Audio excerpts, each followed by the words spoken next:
Tissue. হ্যাঁ এই সময় হ্যাঁ আমরা এখন পজিশন করতেছি এটাকে আমরা যে মুখে আটকে আছে পিত্তনালীর পাথর সেই মুখটা আমরা বের করা এই যেটা সেটা পিত্তনালীর মুখ এই যেটা এই পিত্তনালীর মুখে দিয়ে আমরা একটা এটা বলে যে পেপিলোটম এটা দিয়ে আমরা ওটার ভিতরে ঢুকবো ঢুকে পাথরের অবস্থান দেখব পরবর্তীতে আমরা এই মুখটা কেটে বড় করে পাথরগুলো বের করার চেষ্টা করব পিত্তনালীর ভিতরে ঢুকে গেছি আমরা ডাই বলে আমরা ডাই দিয়ে দেখব পাথর কতগুলো আছে কি অবস্থানে আছে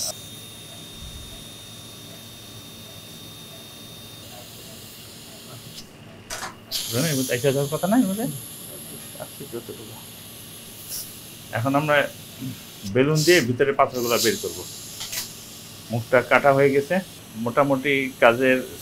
90% কাজ হয়ে গেছে ইনশাল্লাহ বাকি 10% কাজ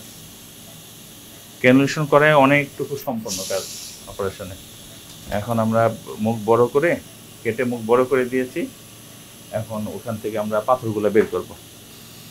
এটা পাথর বের হয়ে গেছে এই যে হলুদ রঙের জায়গা দেখতে পাচ্ছেন এটা পাথর আরো আমরা বের করব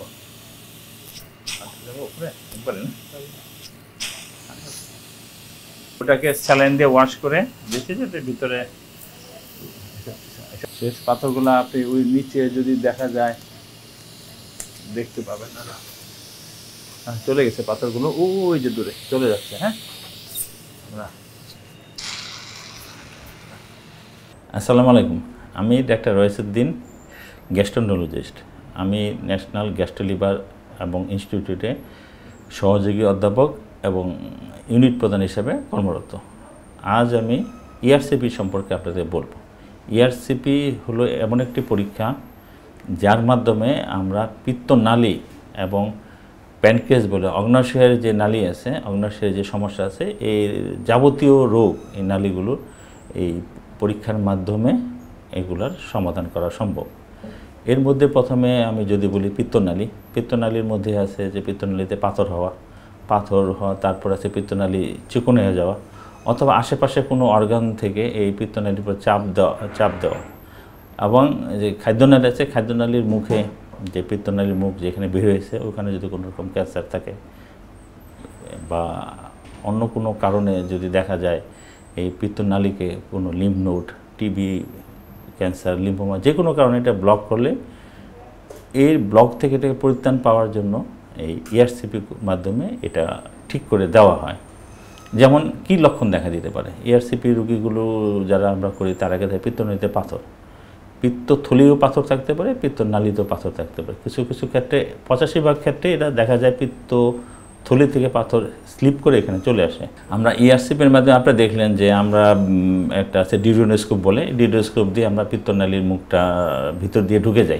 ঢুকে গিয়ে ওখানে আমরা দেখি যে আসলে তার প্যাথোলজিটা কী অনেক সময় দেখা যায় যে পাথর ছাড়াও ক্যান্সার কিছু থাকতে পারে জায়গাটা স্ট্রিকচার বলে চেপে যাওয়া থাকতে পারে এবং অনেক ক্ষেত্রে কৃমি ঢুকে যায় আমাদের দেশে মানুষগুলো যেহেতু হাইজিন একটু দুর্বল আছে অনেক ক্ষেত্রে এই পিত্তনালীর ভিতর দিয়ে কৃমি ঢুকে যায় প্রচণ্ড ব্যথা এমন প্রচণ্ড ব্যথা মানে রুগীকে তাকে বাসায় থাকতে দেয় না হসপিটালে এসে ভর্তি করে দিতে হয় কিন্তু এই ভিতরের জায়গাটুকু যদি ক্লিয়ারেন্স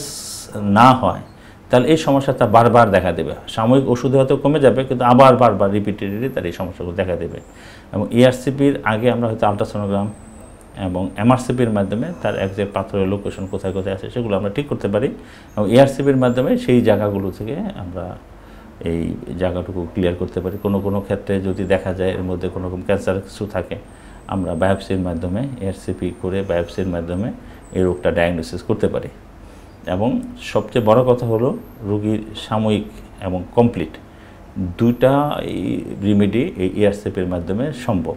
পাথর থাকলে তো এই আজকে আপনারা যদি দেখছেন যে আমরা পাথরগুলো বের করলাম এই পাথরগুলো এই রোগীর এখন আর কিন্তু আর কোনো এই ব্যথা বা এই সমস্যা হবে না পিত্তনালীর কারণে আর পিত্তথলি তার যে পাথরগুলো আছে এটা আলাদাভাবে ল্যাপারোস্কোপি কোলোস্টোমি করে সার্জন ওটা বের করে দেবে ইআরসিপির মাধ্যমে আরেকটা অংশ আছে আমরা অগ্ন্যাশয়ের মধ্যে যদি কোনো সমস্যা থাকে সেটারও আমরা সমাধান করতে পারি অনেক ক্ষেত্রে দেখা যায় অগ্ন্যাশয়ের ভিতরে পাথর হওয়ার কারণে রুগীর প্রচণ্ড পেটে ব্যথা এবং এটা যদি টেইল পর্যন্ত যায় সেক্ষেত্রে ডায়াবেটিসও দেখা দিতে পারে। এই প্রচণ্ড পেটে ব্যথার কারণ হিসাবে আমরা এখানে অনেক সময় স্ট্রিকচার বা চেপে যাওয়া, অনেক সময় পাথর থাকে। সেই পাথরগুলো আমরা অনেক সময় ERCP-র মাধ্যমে পাথরটা বের করতে পারি। আর বের করতে না পারা গেলেও আমরা একটা স্ট্যান্ড দিয়ে আসি, যেটার স্ট্যান্ডটা হলো যে এই মুখটাকে খোলা রাখা, যাতে পাচকের যে রসগুলো বের হবে খাদ্যকে হজম করার জন্য। আপনারা জানেন যে প্রোটিন, ফ্যাট, কার্বোহাইড্রেট তিনটারই হজম করার জন্য যে এনজাইম বের হয় তার মূল একটা অংশ সেই প্যানক্রিয়াস বা অগ্নাশয় থেকে আসে। এটা কোনো কারণে যদি বন্ধ হয়ে যায় এই এনজাইমের সাপ্লাইটা, তাহলে মানুষের হজমজনিত সব রকমের সমস্যা দেখা দিতে পারে। তো কোনো কারণে যদি এই কারণে দেখা দেয় তাহলে আমরা ERCP-র মাধ্যমে প্যানক্রিয়াটিক স্ট্যান্ড করে অথবা প্যানক্রিয়াটিক পেপিডোটমি অথবা কোনো ক্ষেত্রে যদি পাথর থাকে পাথরগুলো বের করে রুগীর এই সমস্যার সমাধান আমরা করতে পারি।